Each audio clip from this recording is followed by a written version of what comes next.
Hace cosa así de un mes estuvimos en Indonesia creando contenido para vosotros. Probamos el café de Luwak, probamos el durian, por supuesto, incluso nos embarcamos en una guerra de restaurantes. Y sin embargo, todavía no os he contado qué es lo que realmente me voló la cabeza de este viaje. Y vengo a contarlo hoy, el caos tan brutal que había por todas partes mientras yo grababa otras historias.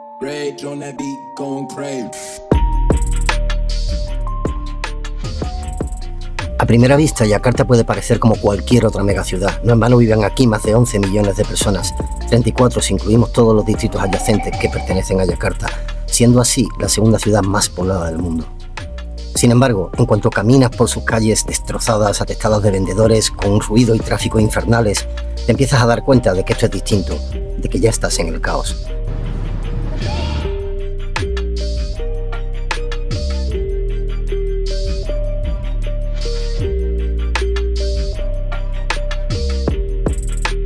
Es un caos que vas a encontrar por todas partes y es que parece formar ya parte del propio acervo cultural del país.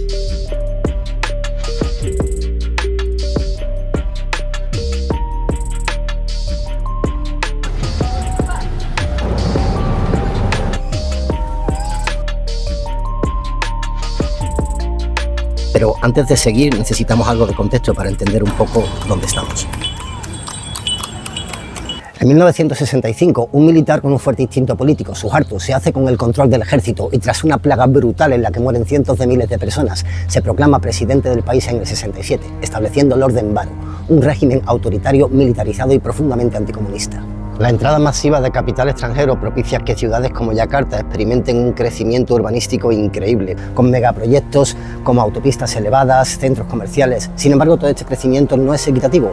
Hay una élite minoritaria que se va enriqueciendo, mientras que la mayoría de la población urbana vive en campings, barrios marginales sin apenas acceso a servicios mínimos. Con la crisis financiera asiática del 97 se desploma la rupia y aumentan la pobreza y las desigualdades. En el 98 hay una serie de conflictos en la ciudad de Yakarta protagonizados por los estudiantes contra la policía, que incluyen la quema de edificios, el saqueo y la violencia contra las minorías, sobre todo los indochinos. Tras 32 años en el poder, Suharto finalmente dimite. Las imágenes de Yakarta ardiendo en el 98 que dieron la vuelta al mundo simbolizaban una ventana de esperanza para el país, la prosperidad y la democracia. Está claro que en esta época la democracia indonesia no es perfecta, pero abre espacios inéditos de expresión. Y Yakarta se convierte en una ciudad contradictoria, vibrante, desigual, devota e interconectada.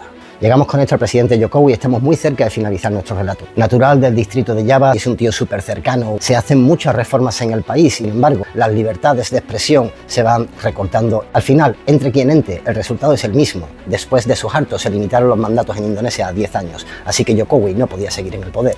Elecciones. Estas elecciones nos llevan hasta el día de hoy. Los militares han vuelto al poder. La comunidad internacional expresa cierta preocupación y los países vecinos, les causa cierta inquietud que los militares vuelvan a tener cargos públicos. Hasta el año pasado, hasta antes de las elecciones no era así, pero ganó Prabowo, se cambiaron un par de leyes y ahora los militares vuelven a poder tener cargos de responsabilidad pública. Ya que hemos trazado un par de líneas para saber un poco situarnos y dónde estamos, me ducho, me cambio y nos vamos a dar una vuelta, que me acuerdo de cositas que quiero enseñaros. Solo un detallito antes de irme.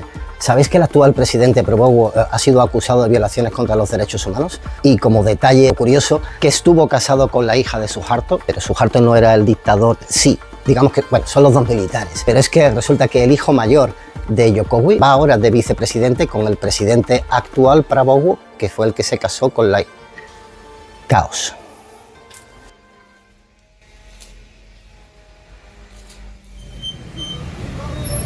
Vemos policía intentando dirigir el tráfico, pero también personas que no llevan un uniforme de policía y también van dirigiendo de alguna forma el tráfico.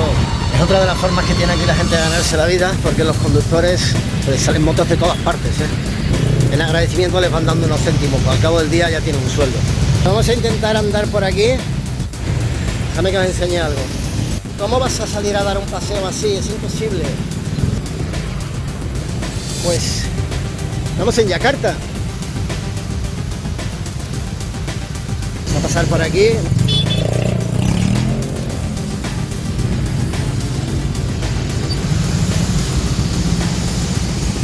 Quizás sí, quizás estamos ante el peor tráfico que yo he visto en mi vida. ¿Lo intentamos? Sí, venga, vamos. Ok. vamos, vale, ok, perfecto, pasamos. Vamos a perder la plaza, un brazo, da igual, nos metemos por aquí, pasamos, venga, hemos conseguido pasar. Realmente es una locura, pero es que no hay sitio, no hay sitio para caminar, no lo hay. No os podéis imaginar el nivel de estrés que conlleva aquí dar un paseo. La acera está totalmente cogida por vendedores. Entonces, ¿cómo pasas por ahí, tío? Es el caos por el caos. El caos por el caos, tío. Porque no hablamos solamente de política, de tráfico, solo de etnias de más de 1 millón de personas. Ya tenemos javaneses, sudaneses, malayos, botok, madureses, betawis. Es que es un no parar. Y de menos de 1 millón la lista sería interminable. Y si nos vamos a los idiomas, estamos hablando del mayor archipiélago del mundo, con más de 17.500 islas. En la isla de Java hay 3 idiomas principales, en Sumatra docenas, algunos tienen dialectos, en la zona del este hay cientos de islas. Bueno, pues cada isla habla su idioma, su propio lenguaje, que no lo entienden sus vecinos. Es una auténtica locura. Tío, entre el calor, el humo de los coches, de las motos, ya obviando. Solo queda armarse de paciencia.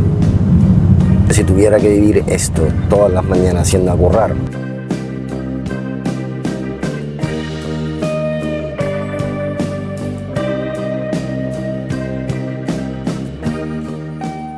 Y pasamos ahora del caos del tráfico y esa multitud atropellada de etnias y lenguas diversas a algo mucho más humano y mucho más dramático, al caos social. La pobreza, el abandono y la falta de soluciones. Pero antes dejadme que os enseñe algo. Estas son las vistas que hay desde el apartamento donde me estoy quedando en la planta 33 de unas torres muy céntricas. Y así es como vemos el sitio donde vamos ahora. Y así es como nos ven ellos a nosotros. Y es que estamos ahora en una de las cientos de áreas deprimidas de la ciudad. Prácticamente hablamos de asentamientos chaolistas, una especie de evolución de los campangs de la época de Suharto que os comentaba al principio del vídeo. Lo curioso, lo que me llama la atención, es que están mezclados con las áreas medias y podríamos decir ricas. Ya habéis visto cómo podíamos ver el asentamiento perfectamente desde el apartamento. Es un detalle más que acentúa esa sensación caótica que os vengo contando desde el principio. Da la sensación de que esta zona ha sido totalmente olvidada por el gobierno. Tampoco he visto en estos días ninguna ONG trabajando aquí o con las personas sin hogar que ves por las calles. Esta vegetación tan profusa que veis por todas partes no es indicativo de lujo como podría darse en tantas urbanizaciones en España. Hola.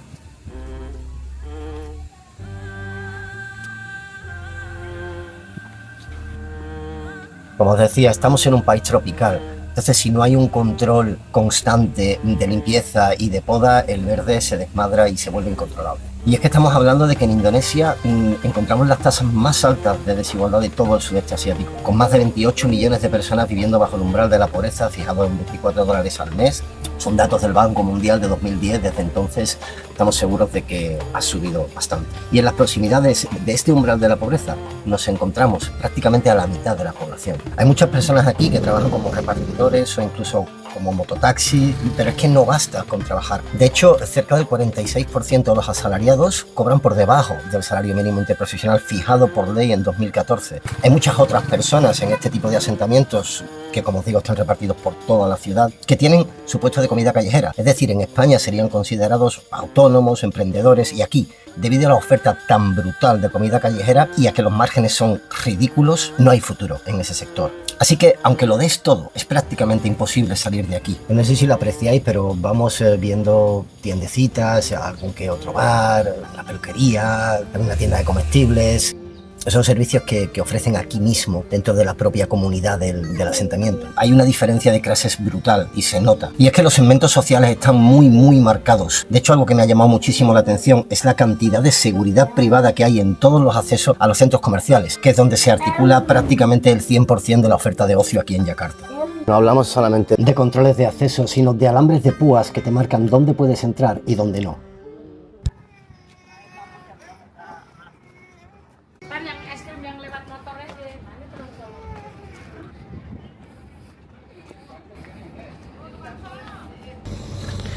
Si os ha gustado el vídeo, dejadme un like.